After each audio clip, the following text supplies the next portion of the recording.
Бұл әлемде бір емес. Ондаған адам із-түзсіз жоғалып кеткен. Кейбірі ұшақпен бірге ғайып болды. Кейбірі мұхиттың ортасына жоғалып кетті. Ал енді біреулері жүздеген адамның көз алдында кетіп, қайта ешқашан табылмады. Ең таңғаларлығы, бұл оқиғалардың кейбіріне ондаған жыл өтсе де, олардың қайда кеткенін ешкім білмейді. Миллиондаған доллар іздеуге жұмсалды. Мыңдаған адам іздеуге қатысты, бірақ олардың ізі әлі күнге дейін табылған жоқ.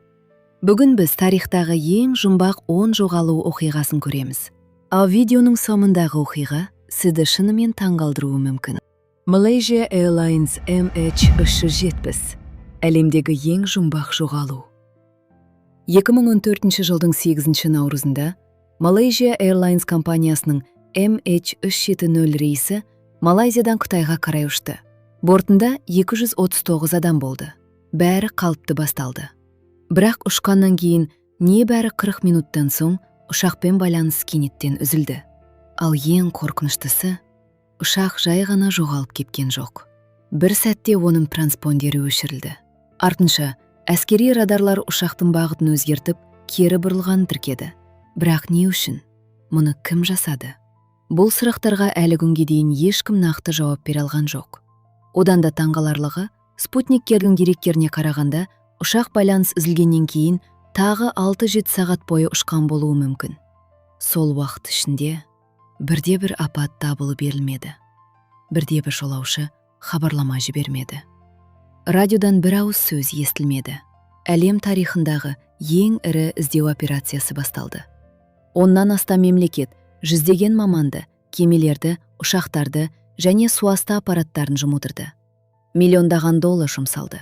Бірақ олар алып Boeing 777 ұшағын таба алмады. Кейін Үнді мұхитының жағалауынан ұшақтың бірнеше ғана сынығы табылды.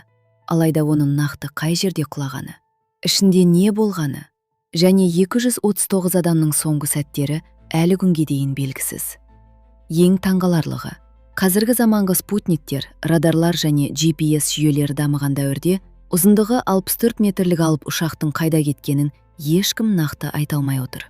Сондықтан MH370 ұшағының жоғалуы бүгінге дейін авиация тарихындағы ең үлкен әрі ең қорқынышты жұмбақтардың бірі болып қала береді. Амелия Эрхарт аспанда із-түзсіз жоғалған аңыз. 1937 жыл. Амелия Эрхарт әлемдегі ең танымал әйел ұшқыштардың бірі еді. Ол Атлант мұхитын жалғыз өзі кесіп өткен алғашқы әйел ретінде тарихқа енді. Бірақ оның ең үлкен арманы әлі алда болатын. Жер шарын ұшақпен толық айналып шығу. 1937 жылдың 2 шілдесінде Амелия мен штурманы Фред Нунан әлемде экваторға жақын бағытпен айналып ұшуды жоспарлады. Маршруттың жалпы ұзындығы шамамен 47 мың шақырым болды. Олар жолдың шамамен 35 мың шақырымын сәтті ұшып өткен. Олардың алдында шағын ғана Хауленд аралы болатын. Ұшақ дәл сол жерде жанармай құюы керек еді. Бірақ кенеттен радиодан мазасыз дауыс естілді. Біз сіздердің қастарыңызда болуымыз керек. Бірақ аралды көре алмай жатырмыз.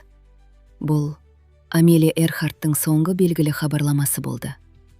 Соңғы кезеңдердің бірінде Папуа Жаңа Гвинеяның Лая қаласынан Хауленд аралына ұшып бара жатқанда, ұшақпен байланыс үзіліп, олар із-түзсіз жоғалып кетті. ақш тарихындағы сол кездегі ең ірі іздеу операциясы басталды. Ондаған кеме, ұшақ және мыңдаған адам бірнеше апта бойы мұхитты шарлады. Бірақ олар Амелияны да, оның ұшағын да таба алмады. Ол мұхитқа құлады ма? Әлде белгісіз аралға қонып, көмек күтіп қайтыс болды ма? Тіпті кейбір адамдар оны басқа ел тұтқындады деген болжамды айтады. Бірақ бұл теориялардың ешқайсысы нақты дәлелденген жоқ. Ең қызығы, арада 90 жылға жуық уақыт өтсе де, Амелия Эрхарттың нақты тағдыры әлі күнге дейін белгісіз. Сондықтан оның жоғалуы авиация тарихындағы ең әйгілі, әрі ең жұмбақ оқиғалардың бірі болып саналады. Мэри Селест, экипажы жоқ елес кеме. 1872 жылдың қарашасында Мэри Селест атты сауда кемесі Нью-Йорктен Италияға қарай жолға шықты. Кемеде капитан Бенджамин Брикс, оның жұбайы, 2 жасар қызы және тағы 7 теңізші болды. Бір айдан кейін басқа кеме Атлант мұхитының ортасында Мэри Селест кемесін байқайды. Кеме жүзіп келе жатқан, желкендері көтерулі, ал ішінде бірде-бір адам жоқ. Ең таңғаларлығы, кемедегі жүк түгел орнында тұрған. Тіпті капитанның ақшасы, экипаждың жеке заттары мен азық-түлік қоры да жоғалмаған. Кемеде шамамен 6 айға жететін азық-түлік пен ауыз су болған. Яғни адамдар аштықтан немесе шөлден кемені тастап кеткен жоқ.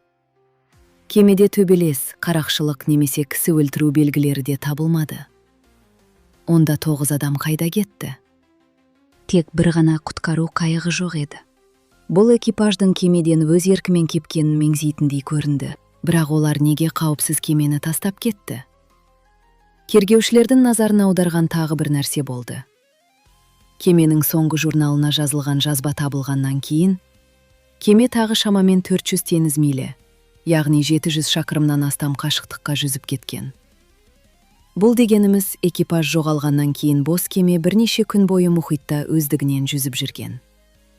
Жылдар бойы бұл оқиғаға байланысты жүздеген теория пайда болды. Қарақшылар ма? Алып толқын ба? Спирт буының жарылысынан қорқу ма?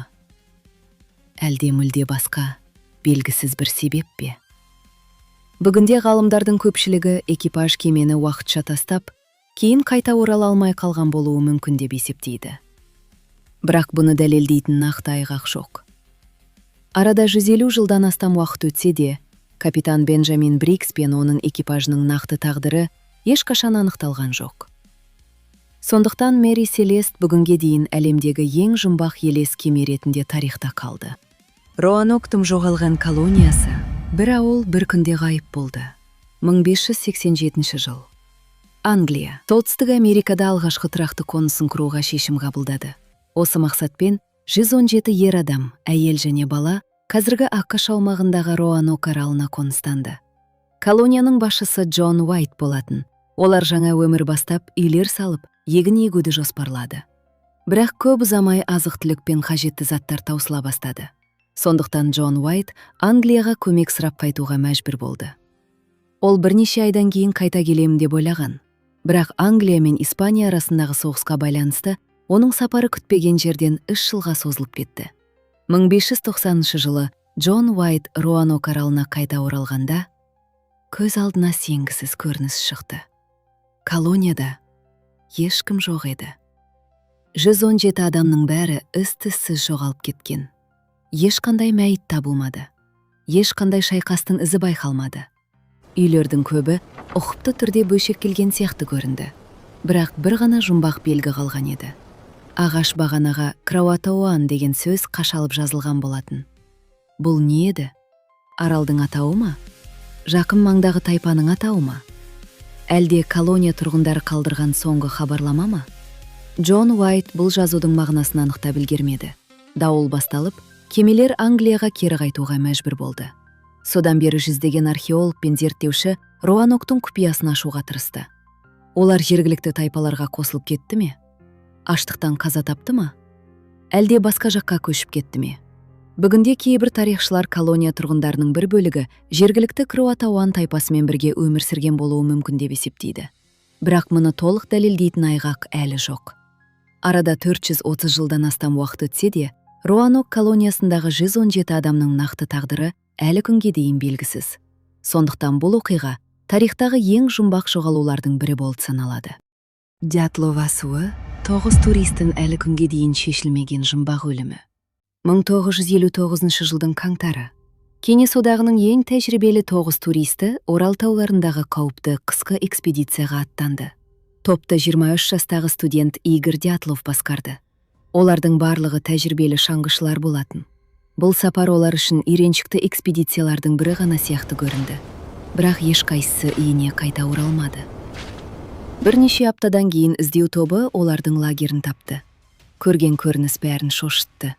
Шатыр, ішінен пышақпен кесіліп ашылған. Неліктен? Неге тәжірибелі туристер есіктен шықпай, шатырды ішінен тіліп қашқан? Одан да қорқыныштысы, олардың іздері қар үстінде анық көрініп тұрды. Бірақ көбінің аяғында аяқ киім болмаған. кейбірі шұлықпен, кейбірі тіпті жалаңаяқ. Олар сол түні ауа температурасы -30 градус Цельсий шамасында болған аязға қарамастан шатырдан қашып кеткен. Бірнеше жүз метр жерде алғашқы 2 адамның денесі табылды. Олар кішкентай от жағуға тырысқан. Бірақ үсіп қайтыс болған. Қалғандарының денесі кейінірек қар астынан табылды. Ал олардың кейбірінің жарақаты тіпті дәрігерлерді таңғалдырды. Бір адамның бас сүйегі қатты сынған. Екінші адамның бірнеше қабырғасы сынған. Бір әйелдің тілі жоқ болған. Ең қызығы, олардың денесінде сыртқы ауыр жарақаттары өте аз болғанымен, ішкі жарақаттары өте күшті соққы алған адамдікіндей еді. Мұндай жарақатты не тудыруы мүмкін? Кейбір киімдерінен қалыпты деңгейден жоғары радиация анықталғаны да көпшілікті таңғалдырды. Олар қар көшкінінен қашты ма? Құпия әскери сынаққа тап болды ма? Әлде табиғаттағы сирек кездесетін құбылыс па? 2021 жылы Ресей прокуратурасы негізгі себеп ретінде қар көшкінін атады. Алайда бұл түсіндірме барлық сұраққа жауап бере алмады.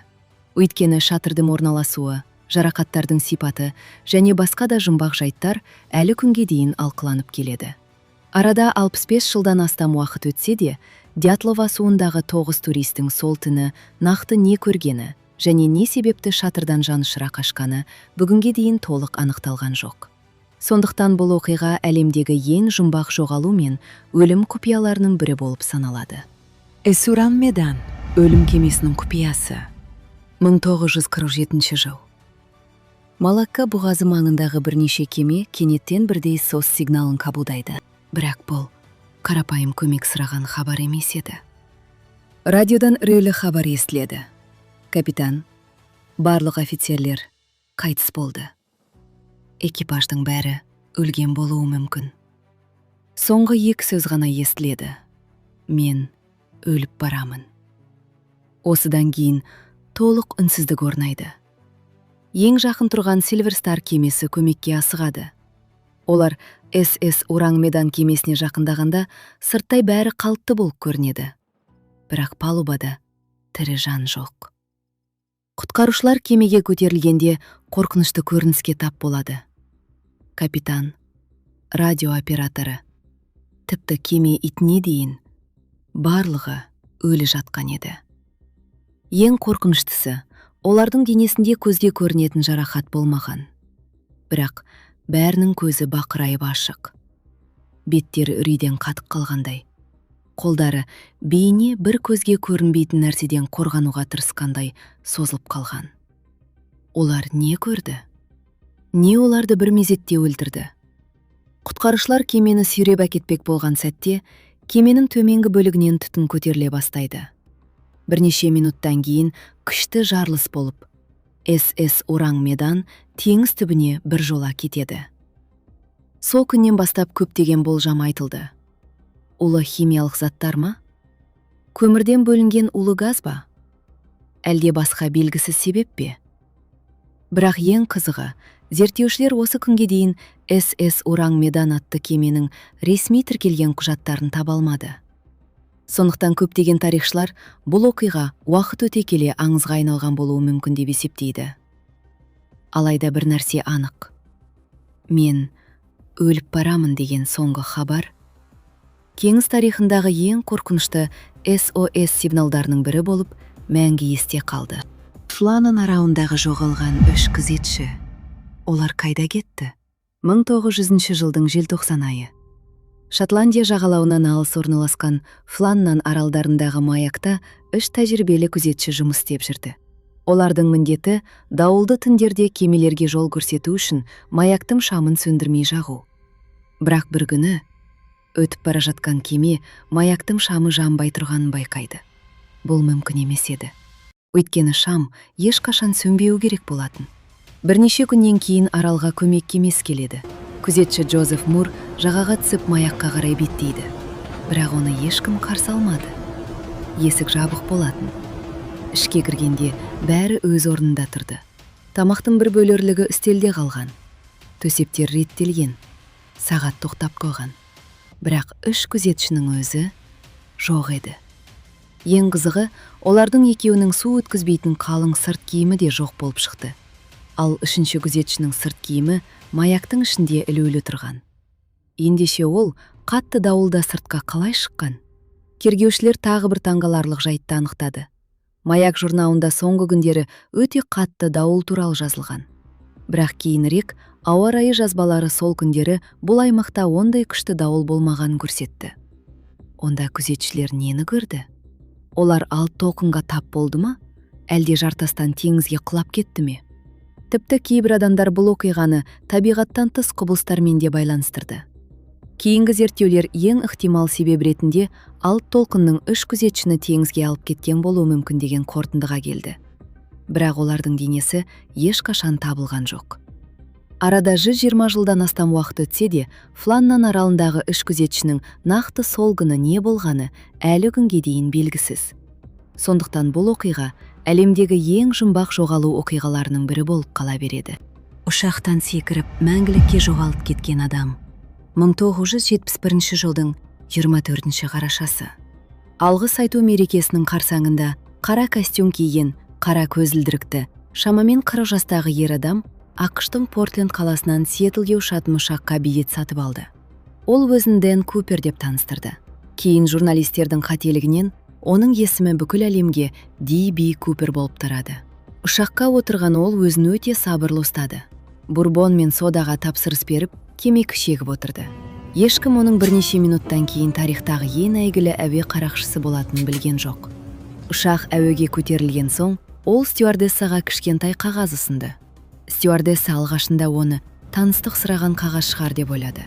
Бірақ Купер жай ғана: «Ханым, қағазды оқыңыз. Менің сөмкемде бомба бар», деді. Стюардесса сөмкеге қарағанда ішінде сымдар мен цилиндрлерге ұқсас заттарды көреді. Купердің талабы өте нақты болды. $200,000 қолма-қол ақша және 4 парашют.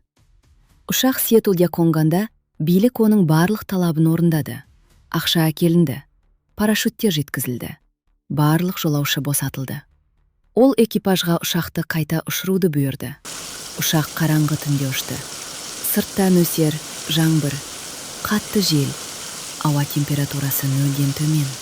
Шамамен 3000 метр биіктікте, сағатына 100 шақырым жылдамдықпен ұшып бара жатқан ұшақтың артқы есігін Купер өзі ашты.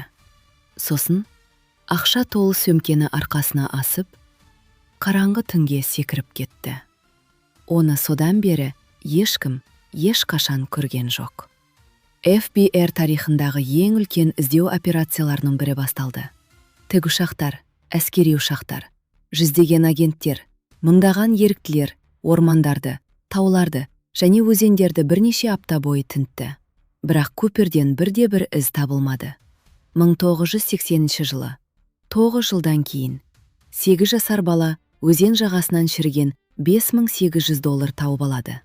Сараптама бұл ақшаның дәл Куперге берілген ақша екенін растады. Бірақ қалған $194,000 қайда кетті? Купер секіргеннен кейін аман қалды ма? Әлде ақша өзенге түсті ме? Оған қатысты 800-ден астам күдікті тексерілді. Мыңдаған құжат зерттелді.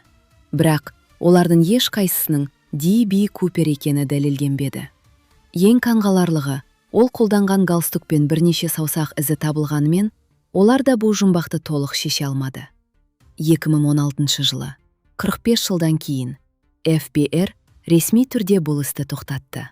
Бүгінгі күнге дейін ешкім Д.Б. Купердің шын кім болғанын, оның аман қалған-қалмағанын және қалған ақшаның қайда кеткенін білмейді. Сондықтан Д.Б. Купер оқиғасы әлем тарихындағы ең батыл, ең жұмбақ және әлі күнге дейін шешілмеген жоғалу оқиғаларының бірі болып саналады. Беннингтон үшбұрышы. Адамдар із-түзсіз жоғалып кететін орман. ақш-тың Вермонт штатында орналасқан Беннингтон орманы сырт көзге қарағанда кәдімгі тыныш табиғат сияқты көрінеді. Бірақ жергілікті тұрғындар бұл орманға жалғыз бармауға кеңес береді. Себебі бұл жерден ондаған адам із-түзсіз жоғалып кеткен. Сондықтан бұл аймақ кейіннен Беннингтон үшбұрышы деген атауға ие болды. Ең таңғаларлығы, жоғалулардың көбір 1945 пен 1950 жылдардың арасында болған. Бірінші болып 74 жастағы тәжірибелі аңшы Миди Риверс жоғалып кетті. Ол бұл орманды өз үйіндей жақсы білетін. Бірақ бір күні аңшылықтан қайтып келе жатып, із-түзсіз жоғалып кетті. Одан тек бір ғана мылтық оғы табылды. Өзі ешқашан табылған жоқ. Бір жылдан кейін тағы бір жұмбақ оқиға болды. 18 жастағы колледж студенті Пола Джон Уэлден серуендеуге шығып адамдардың көз алдында орман жолымен кетіп бара жатқан. Куәгерлер оның бірнеше минут бұрын дәл осы жолда болғанын айтқан. Бірақ жолдың келесі бұрылысынан кейін ол мәңгілікке жоғалып кетті. Мыңдаған адам іздеуге шықты, ұшақтарда пайдалануды. Бірақ Пола ешқашан табылған жоқ. Көп ұзамай тағы бірнеше адам дәл осы аймақта жоғалып кетті. Тіпті 8 жасар бала да із-түзсіз ғайып болды. Бұл жай ғана кездейсоқтық па? Әлде бұл орманда адамдарды адастыратын ерекше табиғи құбылыс бар ма? Немесе белгісіз қылмыскер әрекет етті ме? Кейбір жергілікті аңыздарда бұл орман ежелгі үндіс тайпалары үшін қасиетті әрі қарғыс атқан жер болғаны айтылады. Алайда мұны дәлелдейтін ғылыми айғақ жоқ. Бүгінде зерттеушілер жоғалулардың әрқайсысының себебі әртүрлі болуы мүмкін деп есептейді. Кейбірі қиын таулы жерге, ауа райына немесе басқа факторларға байланысты болуы ықтимал. Дегенмен, бірнеше адамның қысқа уақыт ішінде бір өмірде із-түзсіз жоғалып кетуі бұл жерді ерекше жұмбақ етті. Бүгінгі күнге дейін Беннингтон үшбұрышының құпиясы толық ашылған жоқ. Сондықтан бұл орман Америкадағы ең жұмбақ әрі ең қорқынышты жерлердің бірі болып саналады. Перси Фоссет, жоғалған қаланы іздеп, өзі де мәңгілікке жоғалған зерттеуші. 1925 жыл. Британдық зерттеуші, картограф және полковник Перси Фоссет өмірін Амазонка джунглейін зерттеуге арнады. Ол ондаған жыл бойы джунглиде жүріп, ежелгі өркениетке тиесілі болуы мүмкін қыш сынықтарын, тас құрылыстардың іздерін және жергілікті тайпалардың аңыздарын жинады. Сөйтіп ол Амазонканың қақ ортасында белгісіз ежелгі қала бар екеніне сенді. Фоссет бұл қаланы жай ғана Z қаласы деп атады. Көпшілік оны жындыға санады. Амазонкада үлкен өркениет болуы мүмкін емес деді. Бірақ Фоссет керісінше сенімді болды. 1925 жылы ол соңғы экспедициясына аттанды. Онымен бірге 21 жастағы ұлы Джек Фоссет және оның досы Рейли Римел болды. Олар жол серіктерін кері қайтарып, джунглидің бұрын ешкім зерттемеген бөлігіне жалғыз кіріп кетті. Кетер алдында Фоссет әйеліне хат жазды. Бізге бола құтқару экспедициясын жіберме. Егер оралмасақ, бізді іздеуге келмеңдер. Бұл оның соңғы хаты болды. Осыдан кейін үш зерттеушіден ешқандай хабар келмеді. Оларды іздеу үшін ондаған экспедиция ұйымдастырылды. Кейбір іздеушілердің өзі де Амазонкада қаза тапты, немесе жоғалып кетті. Фоссетті жергілікті тайпа өлтірді ме? Ол аштықтан немесе аурудан қайтыс болды ма? Әлде ол шынымен іздеген қаласын тауып, джунглиде қалып қойды ма? Жылдар өте келе көптеген адамдар Фоссетті көрдік деп мәлімдеді. Бірі оны тайпа көсемі болып кеткен деді. Басқалары оны белгісіз тайпа тұтқында ұстады деп сендірді. Бірақ бұл әңгімелердің ешқайсысы дәлелденген жоқ. Ең таңғаларлығы, Фоссет өмір бойы іздеген ежелгі қалаға көп адам сенбеген еді. Алайда 21 ғасырда археологтар Амазонкадан бұрын белгісіз болған ірі ежелгі қоныстардың іздерін тапты. Бұл Фоссеттің Амазонкада дамыған өркениет болған деген ойын толық дәлелдемесе де, оның болжамында шындық болуы мүмкін екенін көрсетті. Бүгінгі күнге дейін Перси Фоссеттің, оның ұлының және серігінің нақты тағдыры белгісіз. Сондықтан оның жоғалуы әлемдегі ең әйгілі зерттеуші құпияларының бірі болып қала береді. Бүгін біз тарихтағы ең жұмбақ жоғалу оқиғаларын көрдік. Жүздеген адам, мыңдаған іздеу жұмыстары, миллиондаған доллар. Бірақ бұл адамдардың ешқайсысы табылған жоқ. Бәлкім олардың жоғалуына қарапайым ғана түсініктеме бар шығар. Ал бәлкім біз әлі білмейтін бір құпия бар шығар. Ал сіздің ойыңызша, бүгінгі оқиғалардың қайсысы ең жұмбақ болды? Пікірге жазыңыз, лайк басып, қазақша контентті қолдап кетіңіз. Егер сізге осындай тарихтағы шешілмеген құпиялар мен таңғаларлық оқиғалар ұнаса, арнаға міндетті түрде жазылыңыз. Өйткені бұл адамзат тарихындағы шешілмеген құпиялардың басы ғана. Келесі видеода сізді бұдан да таңғаларлық әрі қорқынышты құпия күтіп тұр.